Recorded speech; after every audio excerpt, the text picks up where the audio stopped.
Welcome, welcome. This is Celeste of Astrology by Celeste. Yes, it is here on this beautiful new moon in Scorpio. Instagram is telling people I am here. Hi, Ebony. I see you there. Let me invite. Hey, Patty. Nice to see you. It was so good to see you last night for your reading. Hi, Ebony. Hey Celeste, can you hear me okay? I can hear you okay. How are you doing? I'm doing well. How are you on this Friday? Good. It's so nice to meet Yes, you. you too. Yeah. So we're going to talk about the current energies today and anything else our conversation turns to. But first, why don't you introduce yourself to everyone and let them know how they can find you and all that good stuff? Yeah, absolutely. So I am a certified astrologer, hypnotist, and Qabalistic Tarot practitioner. I'm the founder of Homegirl Astrology, where I help clients break through at work and in life using the tools that I just mentioned. So I primarily study traditional Renaissance astrology, but also have really started to venture more into Uranian astrology as well. And I would say a lot of my formative studies in astrology started with the Oracular School of Astrology with Michael Bryan. So I spent a lot of time there and have since branched out to a lot of other teachers and done some self study too. So I take a very practical and relaxed approach to astrology. I want to know, how is this going to impact me at the end of the day? I love a good life hack. I think astrology is like the ultimate life hack in a sense. So I'm a huge fan of that, of just astrology in general. And if you'd like to find me, I am available at Homegirl Astrology on Instagram. I also have a YouTube channel at Homegirl Astrology as well. Ah, wonderful. Yes. And I love Michael. I'm sure you know. He is just amazing. Yes. And I, like you, am all about the practical. How can we see these energies show up in day-to-day life and make the best use of them? hmm So tell us your sun, moon, and rising, if you don't mind. Yeah, I don't share my rising sign, but my Okay. sun sign is Libra and my moon sign is Pisces. So Sun in Libra, moon in Pisces. So very creative. Do you do artistic stuff too? I think astrology is my art. Astrology is your art. Yeah. Okay, wonderful. Yes. Okay, so tell it, like, I don't know a lot about, like, how is Kabbalistic? This is just, I'm Mhm. interested. How is Kabbalistic Tarot different than tarot in general? That would be. Yes. So there's a big focus on Kabbalah and incorporating the tree of life into the symbolism of the tarot. So each area of the tree of life has some tie-in with the tarot, and it becomes very clear when you study that way. And it makes it easier to read the cards for me because you're able to pull on this whole like Kabbalistic study of knowledge that you can bring in. I know we were supposed to go right, but can we turn left to talk about the tree of life? I'm just really interested in that. Can you tell us, like, is that easy to talk about how that relates to the, because lots of people who listen to my channel are interested in tarot. Yeah, so I would say, in the study of Kabbalah, there's this, and kind of like Jewish mysticism generally, there is this tree of life that shows us how we move throughout our lives. Like, what is the story of our lives as humanity, as individuals? And in the tree of life, there are these various spheres called sephirot, which represent like major, I don't know, themes within our lives, and they each are aligned with a planet in the sky. Mm. And one of them is aligned to the zodiac in general. The other is kind of like the prima mobile, which is like the first mover astrologically. So each of them corresponds to a planet. So that's really helpful to think about. Like when you pull a certain tarot card, you can kind of bring it back to that specific planet. And not just in the sense of like, let's see, Venus as the Empress, but also looking at the different Sephirot. So Bina, which is the third Sephirot on the Tree of Life, has a connection with Saturn, which is something I was going to bring up today as we were talking. But there is, yeah, it's just these different themes come through on the Tree of Life and into the card. So if you know these different themes, you can pull them out as you're giving a reading. Oh, that is so cool. Yeah. And so, yeah, let's talk, since you mentioned Venus and Saturn together. we just had on Monday, we had the square between them, Venus and Sagittarius squaring Saturn and Pisces. So is that a good place to start, or do you want to start backwards to bring in what your theme about Venus and Saturn that you said you wanted to bring up? Yeah. So, well, I focused a lot on the new moon chart in Oh, my okay, let's notes talk about the today. new moon. Okay. Yeah, because I mean that's today, so that is current. Yeah, That's I'm like, like going all over the place. I mean, you give me a little nugget. I've got, okay, apologies. I've got Venus and Mars and Gemini. So I hear oh, I love something it. and I'm like, oh, I'm so interested in that. Tell me more, tell me more, tell me more. Squirrel. I might have to hook up with you for a Kabbalah reading for the Yes, do tarot. it. But Do okay, it. we said we're going to talk about the current energy. So why don't we stick to that and talk about the new moon in Scorpio and Yeah. how that's And showing I up, do you think? have Venus and Saturn conjunct in Scorpio. So I'm Oh, just like, let's stay here. Let's go deep. perfect. But yeah, so I mean, new moon in Scorpio, this is the time when I think about the new moon. I think I can be a little crass. So I'll just say that now with my Venus in Scorpio. I have a Scorpio stellium, so I don't mind talking dirty. But with the new moon, I think about the sun and moon coming together, getting it on to create the energies in the world that we're going to experience for the next month, right? So there's this sense of conception, starting something new. With it being in the sign of Scorpio, of course, that's a fixed water sign. So we've got this, this need to go deep into our intuition, into our emotional bag. And Scorpio, in my world at least, Scorpio is ruled by Mars. I know others will say Pluto, but this month it doesn't really matter because they're in the opposition anyway. So, we'll come back to the opposition, but, sticking with Scorpio for now, I note that this new moon is at 9 degrees of Scorpio. And I don't know if you use this in horary astrology, but I think about the section of 15 degrees Libra to 15 degrees Scorpio, the Via Combusta. Mhm. So that means the burning road for those who don't know. And that language, it makes me think of like your lower intestines after a late night at Taco Bell. I think of it as it's like the highway to hell, and then when the ascendant in a horary question comes up in that burning road, it's like, that's a rough question. You might want to ask a different day. Like, that's not the conversation you want to have. But that's where we are right now in terms of this new moon. So there is this sense of kind of like, am I going to make it to the end of the road? I don't know. And if I do, I don't know what's going to await me there. So there is this sense of kind of like anxiety and fear tied up in this moon. And, on a more positive note, I would see it as kind of being forged in the fire. Mhm. So I think of that Shaka Khan song, Through the Fire, where she's talking about through the fire, to the limit, to the wall. For a chance to be with you, I'd gladly risk it all. So there's like this riskiness that Mhm. is coming through for sure. And then medically in astrology, Scorpio, of course, has this connection to the functions of survival. There's the necessary for the survival of the species. These are the Scorpio things. So reproduction, like the DNA, the excretory systems, the things that help us to purify our bodies are all tied in as well. And for this new moon, there is a sense of purification and detoxing and taking out the proverbial garbage and a sense of survival. So I feel The like talk in the collective, is it okay to talk a little bit? yeah, yeah, Like bring in a little of the yeah. politics. It's That's, not that's cool. where I was going. Okay, good. Because the theme of garbage has been so strong this whole week in different, the floating island of garbage and then Mhm, everything that came after that. mhm. Trump in the garbage truck. Yeah, it's God, yes, taking out the trash yourself if you can get that door open. Oh man, I'm sorry. I oh shouldn't. my gosh. That was Yeah, terrible. there is a Saturn theme here too, so that's coming up. And Um, Biden, you could hop in that truck with him and go off with your yeah. comments. Oh my gosh. Yeah, it's quite a month that we've got ahead. I'm sure everyone can just kind of feel it already because we're already in it. And I just feel like everyone is just like just like over it right now. Um, yeah. Enough.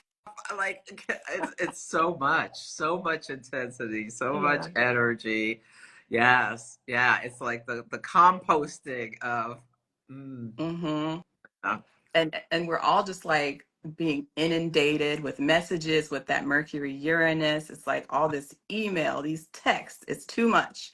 And funny enough, I kind of was looking for like a Jupiter signature with that, and I didn't see one, but I happened to look just from a Uranian astrology perspective briefly, and there's a planet we use in Uranian astrology called Volcanus, mhm. which basically means like you're magnifying something or you're like really putting a lot of influence behind it. And it has this aspect that it's making to Mercury Uranus. It's actually on the midpoint. So we're just kind of like, there's this magnification of this electronic messaging, and we're tired. We are very tired of it. It's like Like, pummeling our nervous system. I had someone saying to me that they were going to uninstall social media this weekend because they just couldn't take any more of I'm, all of the the uh the energies coming at, and like disturbing this Mars. Okay, so Mars last week had the sextile to Uranus, and then it's in Cancer, then trine Neptune, and now it's going opposite Pluto. So this Mars and Cancer energy has been so entrenched. And how do you look at Mars and Cancer? What are some of the themes that you see? Yeah, I heard someone say recently that it's, this energy of kind of standing up for other people or standing up for your family. Of course, Cancer does have this connection to the family, motherhood, nurturing, and all of that. So there is this kind of like fighting for my people kind of energy that's coming with it. But I think it's also notable that it's at the 29th degree, which is the anaretic degree, which is a degree of crisis. Pluto is also at the anaretic degree. Juno is at its anaretic degree in, I think, Libra. So there's a Hmm. lot of like A T crisis stuff. square. Yeah, there's so much crisis stuff happening. Or I think of the anaretic degree as a point of crisis, just like, we're transitioning to this new sign. It's a little overwhelming because it's uncomfortable. But that's the energy that's coming with it. So we're at this crossroads right Yeah. now. Yeah, I see it as, yeah. So when a planet enters a sign at zero, it's like this newness of the energy. And as it goes through and builds more and more and more and more. And as you get to like right about the end of the sign, which they end at 29 for anyone who doesn't know, there is this crisis where the planet is trying to express all of the energy of that sign before it has to to shed its skin and go into the next sign. So I like crisis and decay for that Mm, 29th anaretic mhm, degree. And so you mhm, mentioned Mars, the planet of action, drive, conflict. Pluto, the unearthing, the power struggles, and all of that. In Juno, an asteroid of partnerships, there's this real big tension. And in Libra, a sign that's supposed to be elegant, graceful, lawful. Yeah, it's this really, really big tension. And like people are deciding who do you think is the right person to be the leader in the US Sibley chart. Libra rules the midheaven mm, of the country. Yeah. mhm. And it's falling into Scorpio tomorrow. Mm. Yeah, I mean, it's definitely a tense time. And I heard Oh, someone Sunday, recently, excuse me, not tomorrow. yeah, Yeah. I heard someone recently talking about Juno as having a sense of equity, and there's being like equity wrapped up in Juno. So Mhm. then when you put that involved, like at the center of the T square, then it's like, what's going to happen to our sense of equity in the world, with this combination that's happening? That's something that's coming up for me. Mm. Hmm. Very interesting. Yes, yes. Okay. Sorry for interrupting. Okay, so you were talking about the yeah. I love how I talk about how listen to me, the Taurus, how the sun and the moon whisper secrets to each other. And you're like Mm. the sun and the moon, they get it on. I love that. That's such a Taurus versus Scorpio, but like kind of the same Yeah, message underneath it all, but just a yeah. different way of dialoguing it. That I mean, I have the North Node in Taurus, so maybe I'll get there one day. I just saw your talk with Dabney the other day, so that was nice. Oh, Yeah, good. Yeah, I love Dabney. yeah. She's great. Um, But yeah, so we're definitely getting down and dirty this month. Like all the secrets I feel like are going to come out, like if we just thinking about Scorpio for a minute again, while it is about survival, I think with fixed water, there's also this sense of this deep desire to hold on to things. And it's a fixed water sign, so it's got staying power. And that staying power is rooted in the emotions and this desire to want to be safe, and that emotional awareness allows us to stay safe, because if I can remember like, oh yeah, this person did me dirty 6 years, 2 months and 3 days ago, then I'm not going to let them hurt me again. you know and that's what Scorpio does. So that's the sense of like wanting to protect the self, by staying so deep in our emotions. And like even the idea of voting is very scorpionic, right? You go into this booth, you turn your back to the world, and you're standing there casting your vote, and it's very secretive and sneaky, because maybe you are campaigning, door knocking for one candidate, you're right, and then you show up in the booth and you make a different decision, and nobody's gonna know. Well, it's so interesting you say that, because there was this meme on it wasn't a meme, but it was like photos from a previous election where it showed a husband looking over into the wife's voting, because it wasn't tall enough, Mm, yeah, to see who she's voting for. Yeah, and that's like a big theme of this election, trying yeah. to police women's votes, or yeah, I've been seeing a lot of stuff about that. But it's supposed to be like this private place where you don't have to tell anyone. And that's been another message, like from the Harris campaign, or Liz Cheney was saying something about, Mm, you can go in there, no one knows what you decide. Yeah, yeah. and you can do what you promote your conscience. Yeah, kind of energy. I mean, I hope people do. And then, there was this theme that I kept seeing of kind of like relationship troubles with this chart for the new moon. And I'm kind of like, okay, I feel like a lot of this is probably tied into the election, not just romantic relationships, but just kind of familial relationships in general. Of course, this new moon, I think, is going to cover Thanksgiving, right? So, Yes.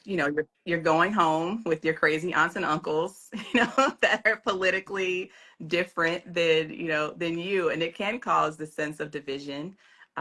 There was a Saturn story that I'm happy to talk about later that can kind of bring that in too. So there's a lot going on, just with the Mars and Pluto in general, with the crisis degree. Like that's a difficult combination. It's probably one of the most difficult combinations that we can experience, because there's so much energy and so much force behind it. It's ultimately like superhuman power when you bring the two of them together. I think of like having the ability to overcome huge obstacles with Mars and Pluto together, but there's also the potential for like extreme, tension and violence as well. Hmm.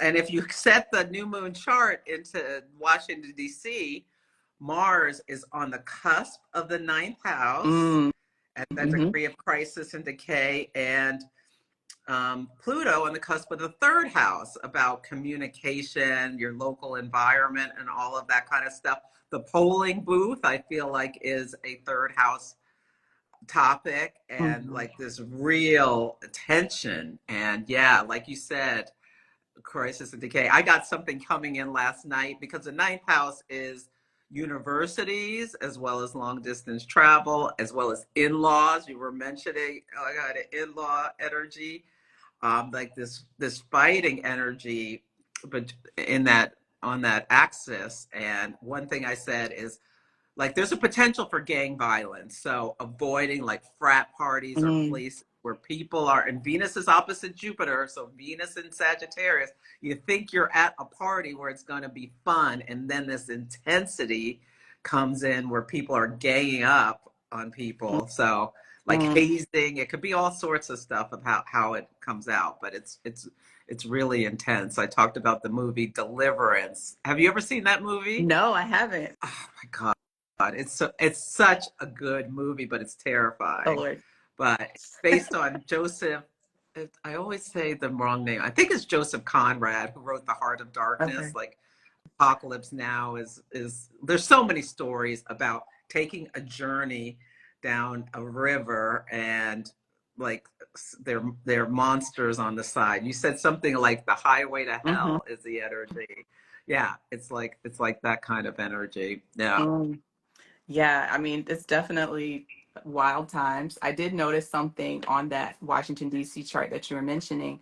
And not a lot of people necessarily use trans Pluto, but I do occasionally. What's I did note it in the, trans Pluto? it's a trans Neptunian planet, so it's out beyond Neptune. And Okay. this one is a hypothetical planet.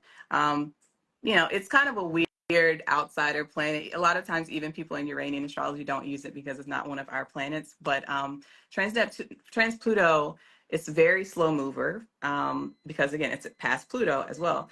So for me, it's significant in this chart because it's on the midheaven. It's exact. And some of the words that I would associate with trans Pluto are like perfectionism, self sufficiency, a reformer complex, alienation. But the word that I find most compelling right now is burnout. And on a personal level, this looks like, I've tried and tried and tried, but I don't have it in me anymore. But on a more concrete level, it can be a loss of power. So, like literal sense, like the lights going out. So, in that Baltimore bridge collapse chart from March, Trans Pluto was big in that chart, and we know the lights went out on the ship and that's why it crashed into the bridge. Yes. So, for it to be on the midheaven is very interesting in the city of Washington D.C. What power is being lost? What energies are we losing with this Trans Pluto on the midheaven? Yeah, I hope it's just figures. Well, yeah. Pluto, because on the new moon chart, Uranus is on the seventh house cusp, and the new moon is in the 12th house. So there's something we're not seeing that could be brought to light. Uh, yeah, especially with that Mars opposite Pluto energy. Yeah. Yeah, definitely. I totally agree. Yeah, the new moon in the A 12th house, a power full outage. moon. Yeah. Hopefully it's Yes, not a literal I know. power outage, but we know other countries are trying to monkey with our election, and there's so much internal like strife, like but somebody's setting fire, like fire is a big theme. Someone's setting fires to ballot boxes and all kinds of things. It's just a mess. Yeah, Just a mess, that unfortunately. it is Mm. that is that Mars Pluto like whole thing Like coming through that nothing like will stop ruthlessness. you. Like Mars is like, I'm taking this action to get what I want, and Pluto magnifying it. Nothing's going to stop me from, which could be great. Like if you're an athlete or if you're actually one of the candidates, you're trying to leave it all on the field and like all do all the work before the game day. Mm-hmm. But people in the stands, when they start going haywire, like what happened with the Dodgers game, Mm-hmm. where these people set fire to a bus Wow, in Los Angeles after the Dodgers won. It's like uh that's yeah, taking it that's too intense. far. That's that intensity when it goes like too far. But yeah, it's just about managing it within ourselves and understanding and recognizing it. I feel like, what are some of your tools that you think are helpful for people when all of this energy is so hyped up in order to like calm their nervous systems? Yeah, well, I think from a self-care perspective, I always go to my moon and I'm like, what does my moon need? What can I do to just baby her and nurture her and quiet her down? But also I think Saturn is very prominent in this chart as well. So I would say separation, going your own way, like minding your own business, minding your own damn business, going your own way and just kind of like doing your own thing. Because sometimes the energy is too much and you need to just be away from it. It may not necessarily be safe to always just be out in this. And ultimately, it's kind of about like protecting the self. So that's what I would suggest is just kind of like doing those self-care things that you need to do.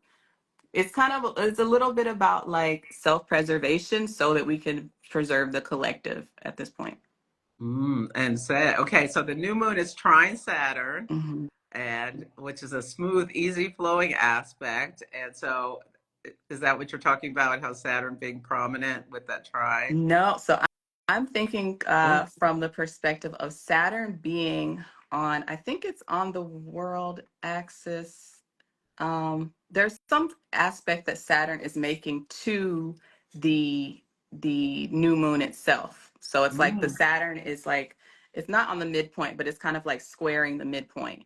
So yeah, sorry, it is on the midpoint. Saturn equals sun moon. So it's very tight, and that is all on the Aries point. So it is on the world axis. So it is very visible. And it's at the exact degree. I think it's on the like the 22.5 degree like dial that we would use in Uranian. But so there is this Saturn story with the new moon. So Oh. when we bring in the sun, moon, and Saturn, we see this like split between the conscious and the unconscious. We see separation from family and parents.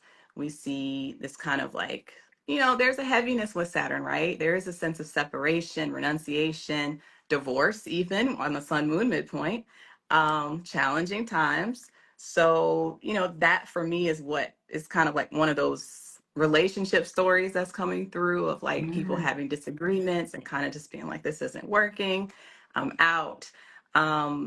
And, it doesn't necessarily have to be tied up in the election because this is happening on the world stage. So it's happening Mhm. everywhere, not just in the US. But there is a sense of seriousness that comes with Saturn.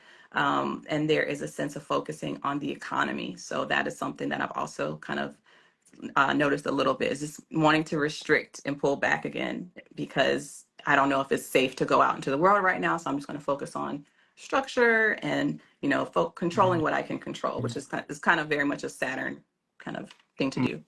Mm-hmm. Yeah, and Saturn and Pisces right now. Hmm. Yeah, Yeah. very interesting. Yeah, and Venus separating from Saturn. Hmm. What do you think of the Venus opposite Jupiter?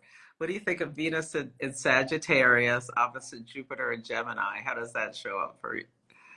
Yeah, I mean, Venus in Sag is supposed to be a good time girl. She, as you kind of said, she wants to party, she wants to be free, just explore, and live her best life. Jupiter in Gemini is a little bit overwhelming with the thoughts, a little bit overwhelming with the words. So there may be a sense of tension around Venus wanting to do her own thing, and then Jupiter kind of getting in her face, with the little too much communication. So for me, I feel like there can be a sense of like wastefulness with the hard Venus Jupiter aspect. There can be a sense of too much love to the point that it becomes uncomfortable or kind of like oversaturated in a sense that ultimately leads to a separation. So it can go a few different ways, but yeah, I typically don't see the Venus Jupiter opposition as a positive thing. I think it's, would be ultimately difficult, along with a lot of the other things that we're seeing in this chart. Yeah, it's a lot of tension, but the trine between the new moon and Saturn is like you were saying, where you can bring some seriousness and some structure and Hmm. uh, Yeah, uh, and that's where I was trying to get back to when we were talking about the Kabbalistic tarot earlier. So Bina is connected to Saturn. So Bina represents understanding. It is the great organizer. It's about getting information and making preparations for what's to come. So there's this need to kind of like cut off the unnecessary flim flam and really just focus your resources on birthing this singular thing. There's a lot of kind of like conception metaphors that I've been hearing and experiencing today. There's a sense of restriction so that you can create growth when you have Benna and Saturn. So there's this name for Benna that she's the giver of life, the bright, fertile mother. But in the same breath, she is also called the dark, sterile mother. So, in order to have light, you first have to have darkness. And before you can have life, you have to have death. So, the underlying story is it's not necessarily death, death, death, but it's more like being willing to release things so that you can make room for other things to grow. And I feel like, we say that a lot, but like it's definitely pertinent in this chart. There is this need to like be willing to form and be willing to create and having to endure sacrifices in order to get to where you want to go. that makes so much sense. And with this, like in the US, it's like people may be having to stand in line for a really long time in order to Mm, cast their vote. So making the sacrifice in order to Yeah, that's what came to me. But Mhm. there's all, yeah, and also like you said about Thanksgiving, it's going to be this. I mean, so this new moon is intense, and that Mars opposite Pluto energy, because it's at the new moon, it's exact. It's kind of seated in this chart that's going to like there can be things that flow over the whole lunation cycle. And Mhm. the full moon's intense too because the moon is next to Uranus and Taurus Mm. at the full moon. So that's like the people moon or the emotions moon or the feelings moon are really excited, excitable, Mhm. stressed. So we may not know who's won. I mean, it could be a while before we know. Well, I think we're going to know who's won, but who's going to be the next president, that sort of thing. And it can lead to people like kind of feeling this internal upheaval, breakdown energy. And then Mercury's going to go retrograde. And it's just like, it's just a lot. I think it's going to be retrograde at Oh Thanksgiving. So, Lord, oh Lord. no. don't don't say things to Uncle Stu and Aunt Kitty that you know are just gonna set them off. Just go sit at the kids' table. It's fine. The kids are more fun anyway. oh, oh, oh! This is there are a couple questions. Okay, so Okay. Odd Nights is saying, would you ladies recommend communicating the choice of separation, or should we focus on our goals? Hmm. Is it necessary to tell someone, you know, I'm done with you, like preemptively? Is that the question on nights? Or Yeah. I mean, that feels like a personal decision. Is it a long-term separation? Are you done forever or is this just for right now? Because sometimes I didn't necessarily mean you're gone for good. I kind of meant it's more of like a temporary separation until things calm down. Okay, she's gone for good. So then, then that's up to you. Eventually they'll realize you're gone, you know. But yeah, I'm a waiver on this one because I'm a Mercury and Libra and I don't have to make choices. So okay, on night, it's your lucky day. I'm gonna pull you a card. do it. Or should you tell them or not? What do you need to know about telling them I'm gone? Oh, I pulled the Queen of Wands upside down. So I think your answer is let's just keep it. Well, you take from that what you will, but I'm thinking maybe you can keep it internal until you need to tell the person. So focus on your goals. Like if this is someone you run into once a year and you're just done with them, that's not necessarily uh or maybe just delay. A retrograde can be about a little bit of delay or something. Mm, So you're very welcome. mhm. Ah, oh, Ale La Morena says her Mercury, Venus, and Scorpio are conjunct this new moon. Should I voice my desires because they are important? Mm, Hmm. mhm. I feel like, well, it's the new moon seeding, and then as the light grows, you'll find at the first quarter moon, which is in Aquarius in this cycle, you may need to say something to speak your truth to bring it out into light. Yeah, I would agree with that. Not necessarily right now because it's a little soon. It's still got time to grow into something. Mm-hmm. And spirit to action. I'll save this to my wall, and Ebony, I'll make you a collaborator if you want to do so as well, because then you can watch back the tarot talks. Spirit to miss the tarot talk. SZA, it's better on Saturn. Grace says, is that the name of a SZA song? It is. Ah, I have to Oh, listen to it. it's good. It's also the name of a Stevie Wonder song. And I think both of them are liars because from an astrology standpoint, it's not better on Saturn. Maybe this month, yes, because you need to separate. But in general, you don't want to go to Saturn. No, you don't. It's a very cold, dark planet. I have Yeah. Saturn on my sun. I would recommend he's better on Jupiter. Right. Not Although we need Saturn.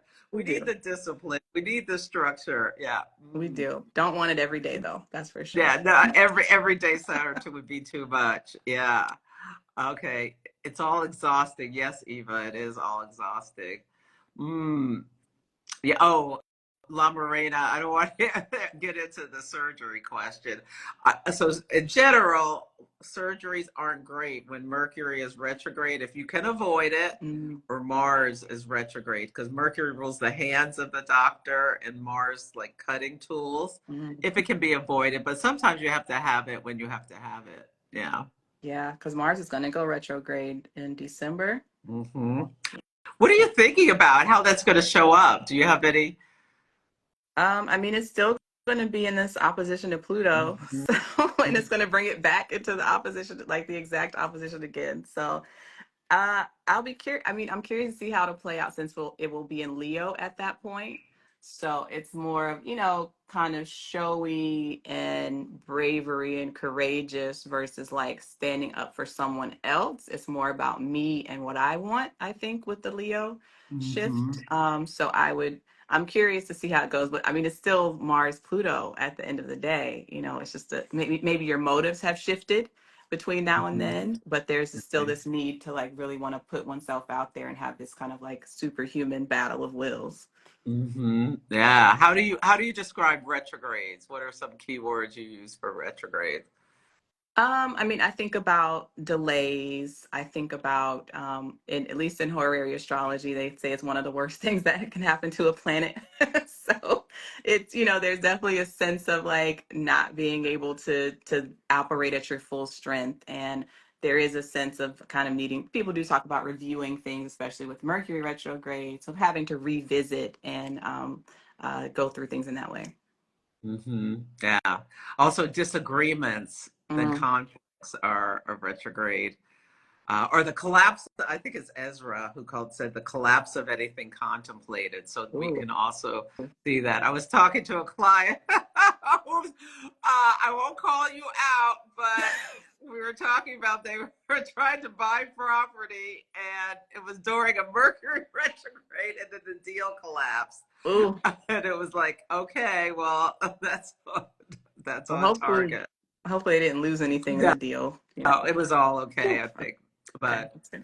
But it was like that retrograde energy, and we've got so many. We've got so like the next until the spring has a lot Mhm. of slow reversal is another retrograde word, Mhm. and like slow delays of an energy going forward. So that's something to keep in mind. The yeah, that the Mhm. year will start off very slowly next year. I wrote down because like sometimes when I'm writing, things just come out, and I wrote down all hell breaks loose on December 6th with I think it's something around the election or courts or something like that when Mhm. Mars goes retrograde. It's going to be on the north node of the United States chart in the ninth Ooh. house. So it's going to be intense. Lots of shouting, I think, with Mercury retrograde in Sagittarius and Mars Mm. retrograde in Leo. We'll see how it shows up, Wow. but I think calming our nervous systems is what anything we can do. Yeah. So you said you had a Pisces moon. What are your tools to nurture your Pisces moon? Ooh, I try to avoid the bad escapist behaviors because that's that could be a thing. But I love listening to music. I have a Pisces moon playlist that I listen to specifically that I've created for myself. I love to take walks. Washing dishes by hand is surprisingly relaxing for me. So all of the kind of watery things, baths, just, whatever I can do. If I can go to the beach, I will go there. Like that is my ultimate. It's not always possible. I live in North Carolina in kind of like a Uh-huh. central park.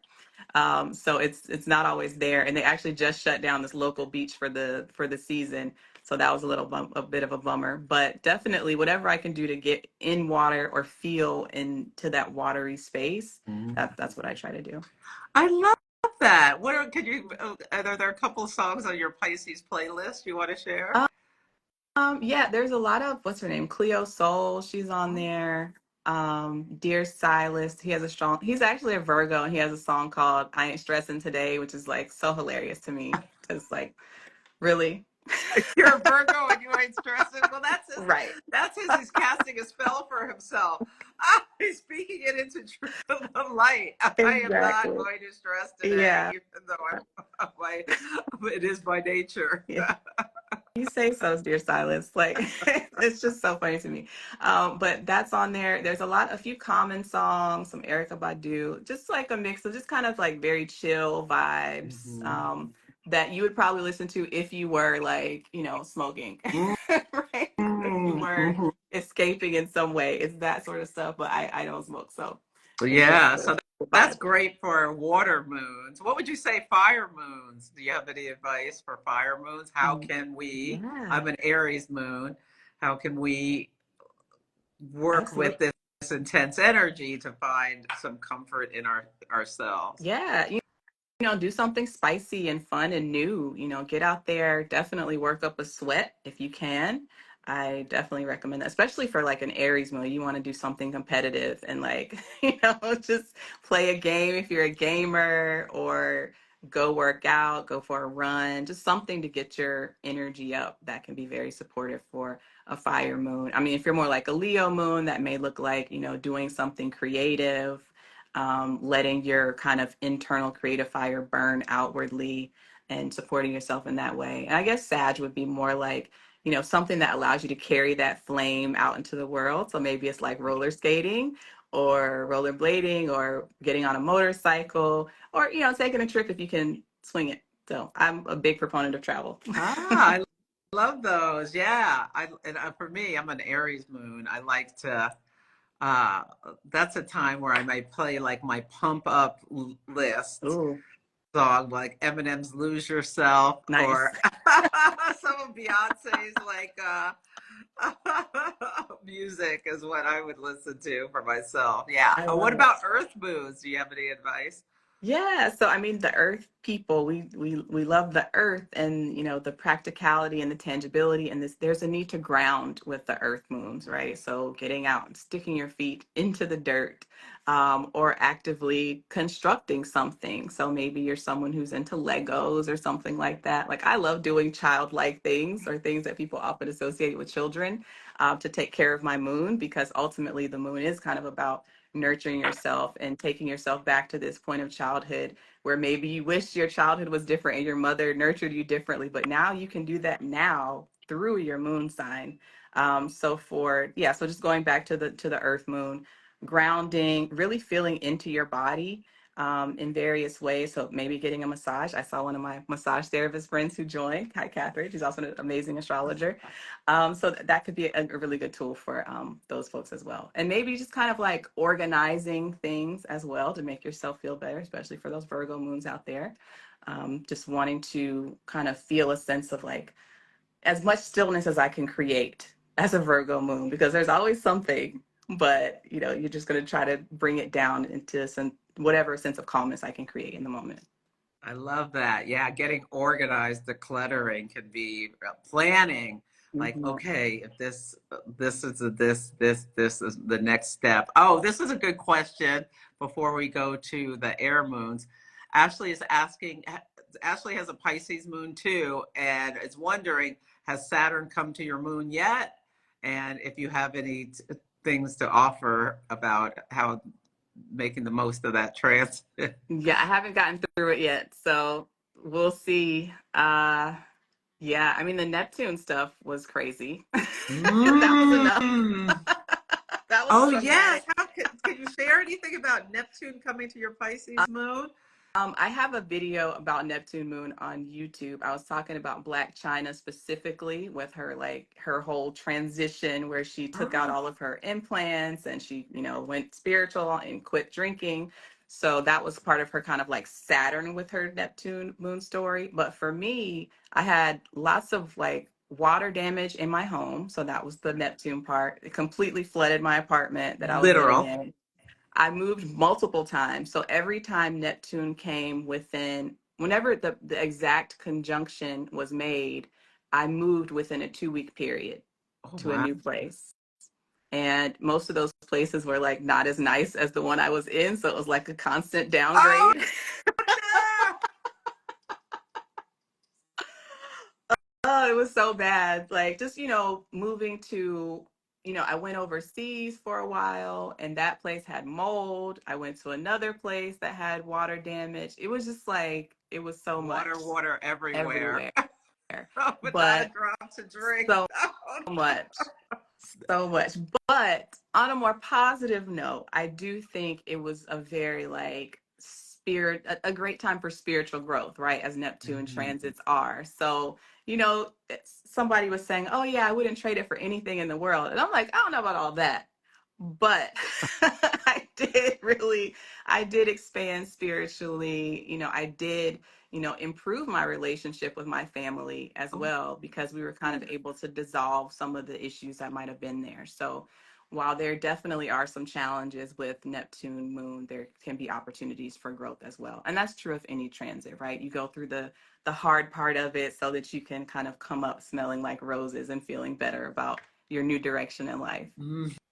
Oh, I love that. How you bring in the like, and I love when things show up literally. Not that I'm happy your apartment Yeah, flooded with no, Neptune on your moon, but it's like a sea of water, yeah, in your astrology home works. is on brand. So yeah, when you see these kings coming, you can think about, do I need to have a plumber? And if something's leaking, let's take care of it. Yeah, kind of Hmm. energy. Yeah, Okay, what about the air moons? How do you recommend they? Because that can be a lot of nervous energy as well with all of this definitely. tension. Yeah. I mean, communication and thoughts are like a big thing with air. So I mean, I do try to think of things very much in terms of like the element in the world as we experience them. And this is something that I learned when I was in Michael's program. He had us like go outside and really just like sit in the elements. So like, really touching dirt and seeing what earth is like, or letting the breeze pass by you and experiencing the air in that way. And the same thing with water. Like there's different forms of water. Is it the ocean? Is it a lake? Is it a dirty puddle in your backyard? Like what is the water experience that you're having? So with air, I'm thinking about like flying a kite and going outside and doing that if that's something that you have access to. Communicating more, that could be like journaling, just getting your thoughts out and processing them, whether it be talking to a friend or recording a podcast. There's lots of opportunities to just kind of get the conversation flowing and get the thoughts out. I love that. Yeah.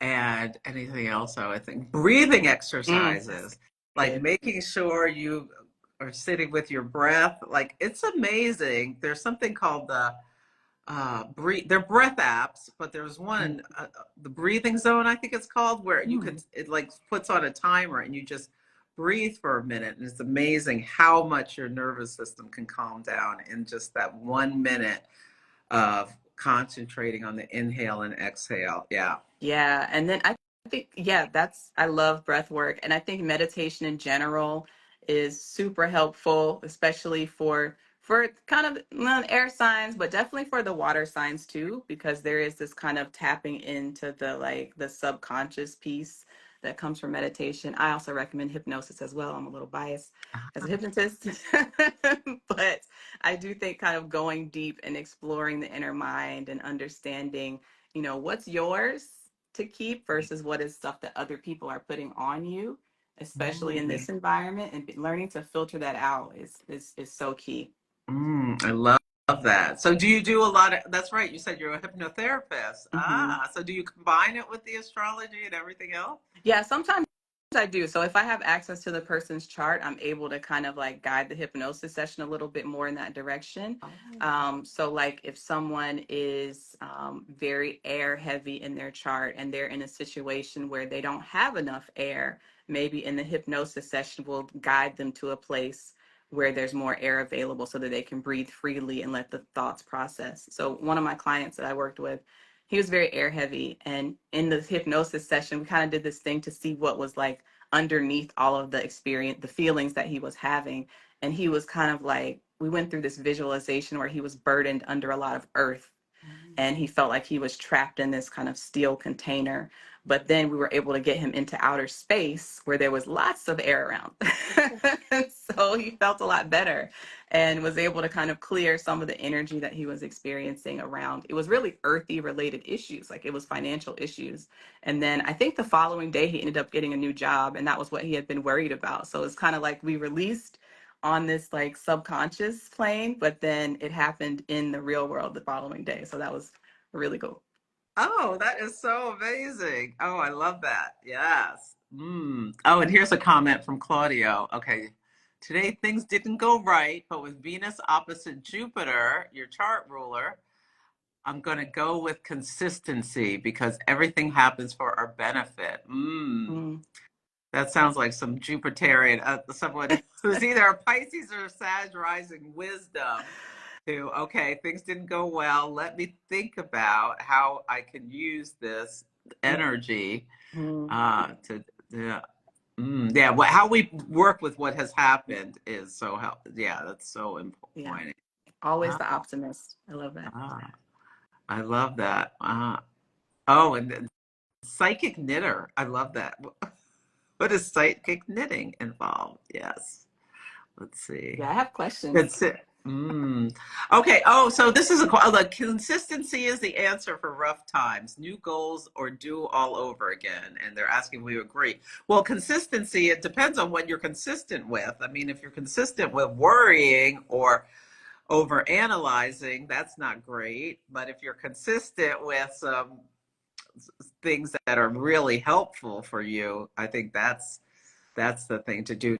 Like, okay, this is something I do over and over again. Is this helping me or is this detrimental? Is a good question. Yeah, you just made me have a flashback to this guy I dated. He was an Aquarius, and he was very consistent, and that was his thing, was like, well, I'm very consistent. And I was like, well, yeah, but you consistently suck. So that's not helpful. He would eat like the same exact lunch every day, like the same exact routine every day. And I can appreciate, consistency for sure, but it was just like I need a little more spice in my life. Just as a Taurus, I could understand the consistency piece, but it being like, well, it's not a good. The parts that aren't Yeah, good, you we get need a stuck. little adjusted. Yeah. Yeah. And I mean, with my Scorpio selling, I get very fixed for sure. But Mhm. sometimes, you got to shake things up a little bit. Yeah. Yeah. Is there anything else about the new moon chart that you want to share, or any thoughts that we didn't talk about? Anything about Saturn going direct on the 15th? Uh, yeah. I mean, I guess theoretically Saturn going direct should be able to like build something, right? And to be able to move forward with like constructing something, but at the same time it's still Saturn in Pisces at the end of the day.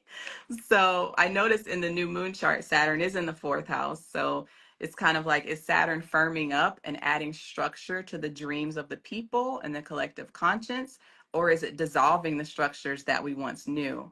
And for me, that could indicate a housing shortage with Saturn in the fourth. Also with Saturn, with the fourth house representing kind of like the homeland and the core of the nation, there is this kind of like division thing that could be happening, or a sense of like doubling down in the sense of like needing to cut ties and build somewhere else. So that kind of made me think about like being very dramatic, but like, what's the word? Secession. Ah, I was like, are people going to secede from the union? Is that happening? I don't know. I But wouldn't be that's, surprised by yeah. anything, to be Yeah. honest. Yeah.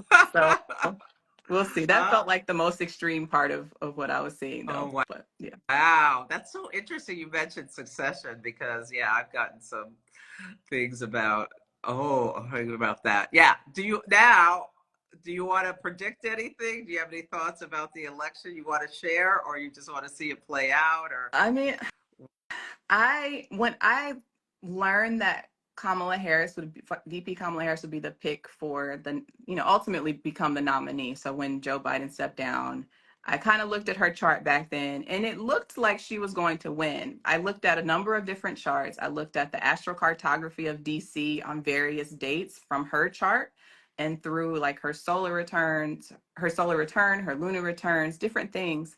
And for me, it looked like a win for her. I saw like in Donald Trump's chart during his solar return for DC, it was more like a separation from the city. There was a big Saturn influence. So for me, that could be taking on new responsibilities, but it also for me sounds very like oppressive at the same time.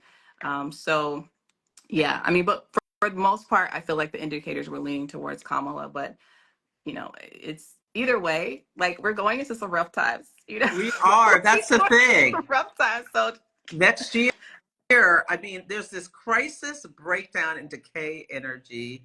I think next year is going to be a year of storms, mhm, like literal storms yeah. and strikes, like worker strikes, there's a fight against Pluto and Aquarius, all this automation.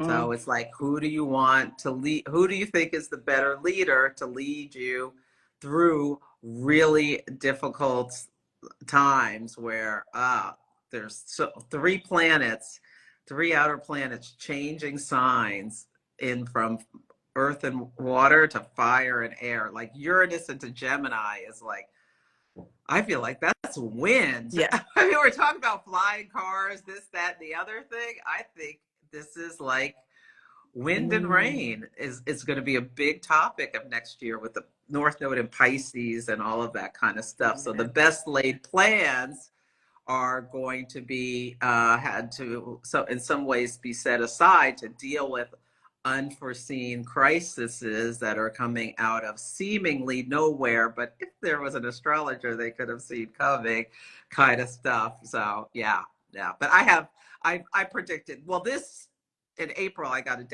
down. Well, I was looking at Joe Biden's chart and I was like, he's going to have a health problem, and Kamala is going to be The nominee. the one.